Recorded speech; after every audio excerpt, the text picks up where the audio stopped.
Welcome again to the session on Second Coming by W.B. Yeats. We are taking up the analysis of the poem Stanza Wise.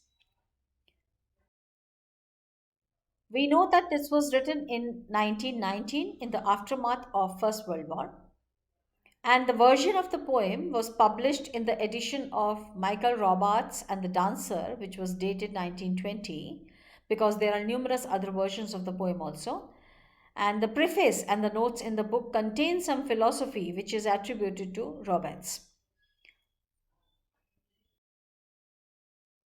The first stanza goes like this: Turning and turning in the widening gyre, the falcon cannot hear the falconer. Things fall apart, the center cannot hold. Mere anarchy is loosened up upon the world, the blood tamed tide is loosed, and everywhere the ceremony of innocence is drowned.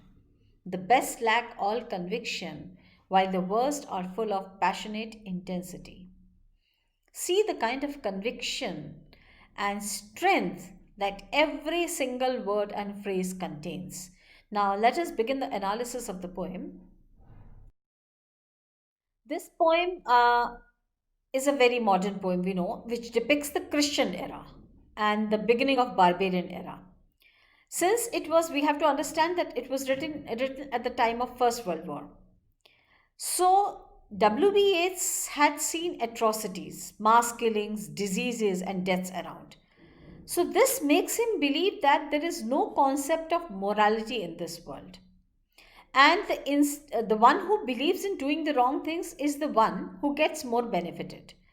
That is why the poem begins with the image turning and turning in the widening gyre. The falcon cannot hear the falconer. So, falconer and falcon, they hold a number of meanings in the poem. For example, the poet either might have seen the falcon and the falconer, or it can also symbolize the hawk, which is the symbol of logic. Falcon can also refer to the intellect of a man, and the falconer refers to the passionate feelings that a man possesses.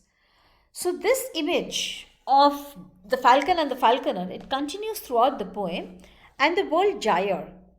This simply means a spiral, something that widens up and going up and down. Now, in this poem, this is being referred to as a very interacting and conflicting eras. W.B. Yeats believed that the world history is cyclical.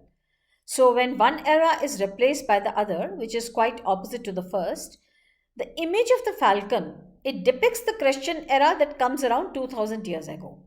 And now it is turning and turning in the widening gyre, that is, it is coming to an end.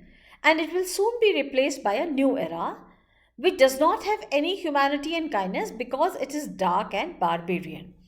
Later on, he explains the features of the new era, which is quite visible, he says now, because according to him, he says the things fall apart and the center cannot hold.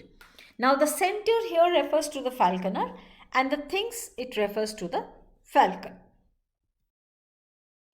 Now, now the symbolic meaning or the underlying meaning can be that the center is unable to, because it's the man's intellect, and the things refer to his feelings.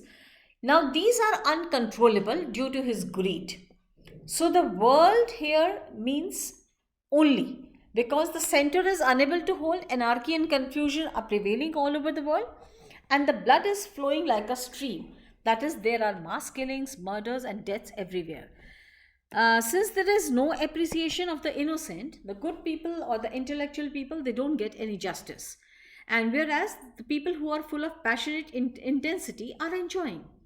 Now, this first stanza itself depicts the transitional phase just before the beginning of a new era, just after the second coming of Christ as per the Bible. Now, these conditions are prophesied in the Bible, and the poet or the Yeats, he prepares us for the next stage, of course, according to him, which will be going to provide some kind of a relief.